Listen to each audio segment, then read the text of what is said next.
নির্বাচনের মাধ্যমে দেশে গণতান্ত্রিক সরকার ফিরলেও ভাগ্য ফেরেনি নিষিদ্ধ ঘোষিত দল আওয়ামী লীগের তৃণমূল নেতাকর্মীদের। বিএনপি ক্ষমতায় আসলে রাজনীতি করার সুযোগ মিলবে এমন প্রত্যাশা নিয়ে যারা ভোট দিয়েছিলেন, এখন চরম হতাশায় নিমজ্জিত তারা। একদিকে দলীয় কার্যালয় খোলার ব্যর্থ চেষ্টা, অন্যদিকে সংসদে দলটির কার্যক্রম নিষিদ্ধ সংক্রান্ত আইন পাশ হওয়ায় খাদের কিনারে দাঁড়িয়ে ঐতিহ্যবাহী এই সংগঠনটি।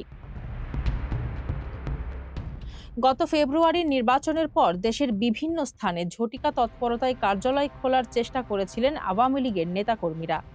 খুলনার হাদিস পার্ক সহ বেশ কিছু এলাকায় তালা খুলে প্রবেশের চেষ্টা করা হলেও জনরোষ ও পাল্টা হামলার মুখে তা টেকেনি।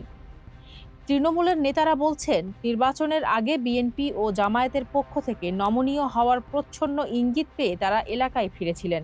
এমনকি আওয়ামী লীগের সাধারণ ভোটারদের বড় অংশ বিএনপির পক্ষে কাজও করেছিল।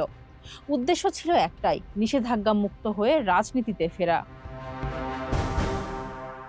তবে বাস্তব চিত্র সম্পূর্ণ ভিন্ন। সন্ত্রাস বিরোধী আইনের সংশোধনী সংসদে পাশ হওয়ার পর আইনগতভাবে আওয়ামী লীগের প্রকাশ্য রাজনীতির পথ পুরোপুরি রুদ্ধ হয়ে গেছে। তৃণমূল নেতাদের অভিযোগ, কেন্দ্রীয় নেতারা বিদেশে থেকে বা আত্মগোপনে থেকে দল পরিচালনার চেষ্টা করলেও মাঠ পর্যায়ে এর কোনো প্রভাব নেই। নাম প্রকাশে অনিচ্ছুক এক উপজেলা সম্পাদক জানান, রাজধানী ঢাকা দখল করতে না পারলে তৃণমূল দিয়ে কিছু হবে না। বড় নেতাদের এখন গ্রেপ্তারের ঝুঁকি নিয়েই দেশে ফেরা উচিত। যদিও দলটির যুগ্ম সাধারণ সম্পাদক আফামা বাহাউদ্দিন নাসিমের দাবি, নেতাকর্মীরা দেশের ভেতর থেকেই আন্দোলন করছেন এবং উপযুক্ত সময়ে শীর্ষ নেতারা দেশে ফিরবেন।